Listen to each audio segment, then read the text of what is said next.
The Marvels is coming out here in just a few weeks.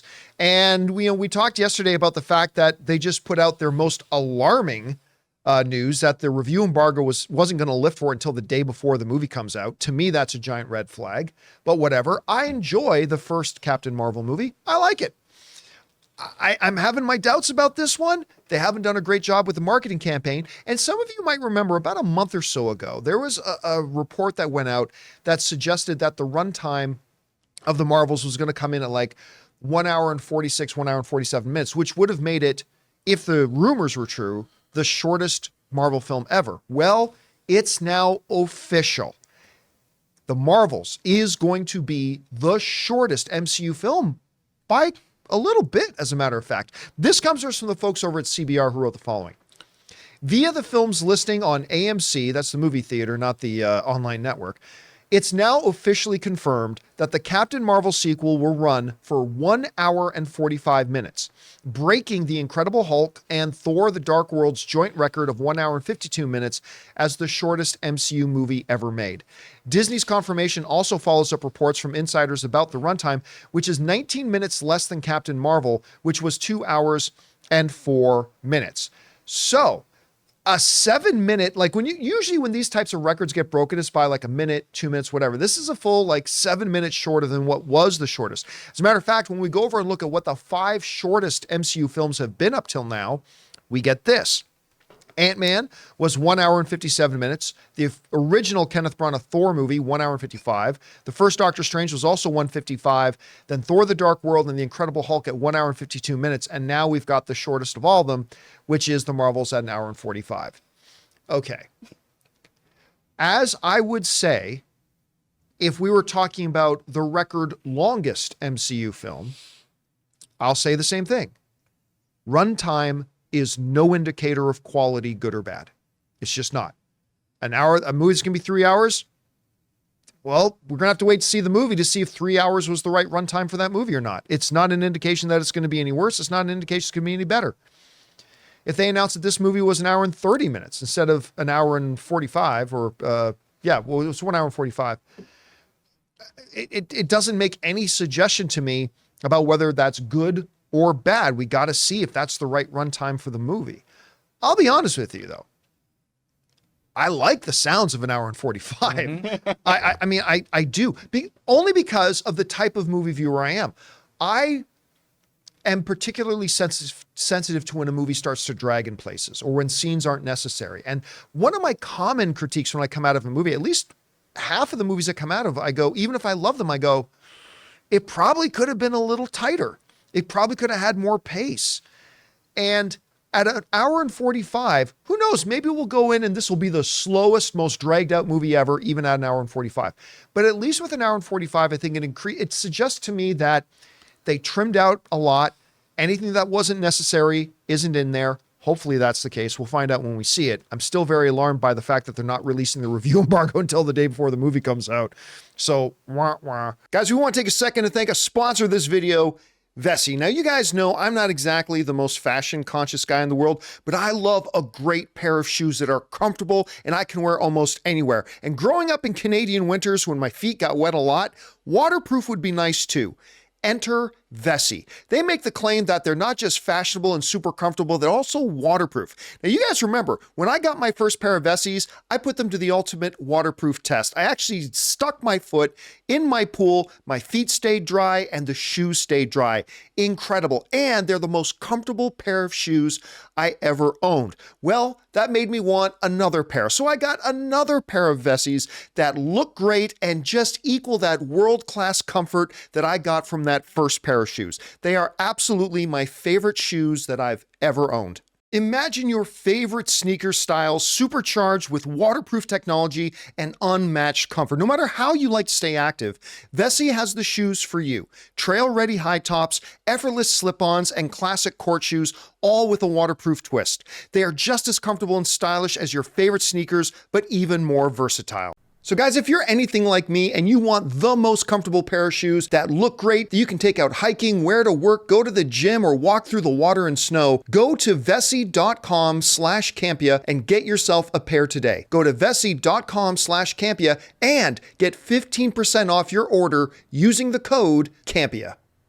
But listen, it's neither a good nor a bad sign, Rob, but I like hearing an hour and 45. I really do. I don't know. You hear about this runtime. It's now confirmed. What do you think? Well, we were talking about this yesterday, and I heard from Christopher Michael Woodburn, who's a longtime viewer of us, both of us, and the shows, and he said, Rob, I think you're missing something, that I'm really excited to see this movie. And you and I have kind of taken the position that, doesn't look, and even I've like written this off, and I remember what I was saying about the first Captain Marvel movie, that don't underestimate the female audience. This has 3 strong female characters at its core, and maybe we've underestimated this. We're so used to living in our bubble that this movie, dude, the running time and the embargo gives me pause. So I'm saying this with a grain of salt. I think we both want this movie to be good. Oh, absolutely we do. Yeah, 100%. I don't know if it's going to be good, but like you, it doesn't matter how long a movie is. But I think there's more excitement around this movie than maybe we're realizing, because we tend to get in our bubble. But 1 hour and 45 minutes, if you were to look at some of your favorite movies of all time, I bet a lot of them would show up around that running time. Yeah. Yeah. If people look into it. And I don't think running time, like you just said, is any indication of quality. A great story is a great story. And I hope it's good. I got into a discussion with somebody in our comment section the other day, and I hadn't really thought about this. Now, of course, I'm looking forward to seeing the movie. I like the first one. I have some reservations, though. The review embargo is a massive one to me, and it's been a pretty sterile marketing campaign. But then somebody said this in one of our comment sections yesterday. They said, absolutely no one is excited about this movie. And I thought about that for a second. And I thought, I don't know that that's actually true. Right. Which is funny, because I might have said the same thing myself the day before. But I wrote back to this person, I said, well, there's been excitement about Martin Scorsese's Killers of the Flower Moon. That movie opened to what? $25 million? $24 million? Something like that. I said, the Marvels right now on the low end is projected to make $75 to $80 million in its opening weekend, and it might be higher than that, which is literally triple the amount of people that went out to go see a $200 million Martin Scorsese film. That's not to say that this movie's going to be as good as Killers of the Flower Moon by any stretch of the imagination. But I said, can we objectively say no one's excited about this movie when they're projecting 75? And who knows, maybe it opens to $30 million. But right now the projections on the low end are saying $75 million. Maybe you're right. Maybe there is more excitement for this than we thought. I think there might be, because remember, the first movie grossed over $1 billion. Yeah. And the first movie did not. Do you think it was better than, say, the first Doctor Strange movie that didn't make $1 billion? I mean, it's. I do not, by the way. Right. I think that, look, again, do not underestimate the female audience. You're going to have mothers and daughters who like the first movie, that pushed the first movie over $1 billion, going to this. Our film pundit space, especially on YouTube, is not a fan of this movie, hasn't been a fan of this movie, probably will never be a fan of this movie. But you can't just look there. You have to look at the tracking. You have to look at the fact that the first one was $1 billion banger. I mean, maybe not a banger for us. I liked it.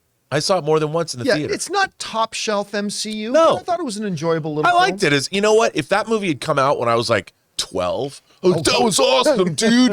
I love the Skrulls, man.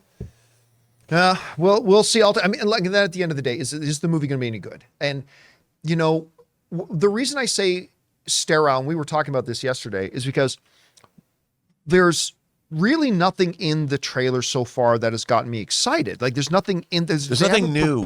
They haven't proposed anything in the trailers that got me excited. At the same time, to be fair, it's not like some other trailers where I've seen things in other trailers for other movies that I've gone, oh God, that looks bad. There's been nothing in the trailers that turns me off either. It's just been sterile. It's been muted almost in many ways. So I don't know what we're going in for. I really don't yet. I got a question. Yeah. Do you think Shang-Chi is going to be in this movie? You know, you brought that up to me the other day. And I thought it was possible before. I am growing in that belief. I would almost say it's a coin toss at this point. Again, consider Shang-Chi actor Simu Liu, good Canadian kid, by the way. Simu Liu made a comment a few months ago that we talked about on the show where he said, you just might see Shang-Chi sooner than you think. He made that comment. And when we look at the marketing materials, at some of the marketing materials for the Marvels, there are references to the Ten Rings. We saw in Ms. Marvel, in the TV series, when they got where they got the bangle, was standing on top of a giant engraved 10 ring symbol on the floor in the ruins. They've been hinting at these connections. And of course, at the end of Shang-Chi, you have Captain Marvel talking to Shang-Chi. That's not exactly definitive proof, but I've gone from like a 10% chance to a straight 50-50 coin toss that we actually see Shang-Chi. And I'm going to be very excited if they do, because I think Shang-Chi is one of the best things they've made in the last couple of years. And if not Shang-Chi, what about his sister? The 10 Rings. But she doesn't possess the ring. She's more just like a gangster. But they might go and talk to her about it, or somehow something. Maybe. That's possible. Girl power and all that. Because they, remember, at the end of Shang-Chi, what did it say? It didn't say Shang-Chi will return. At the end of Shang-Chi, the words that came out on screen were, the 10 rings shall return.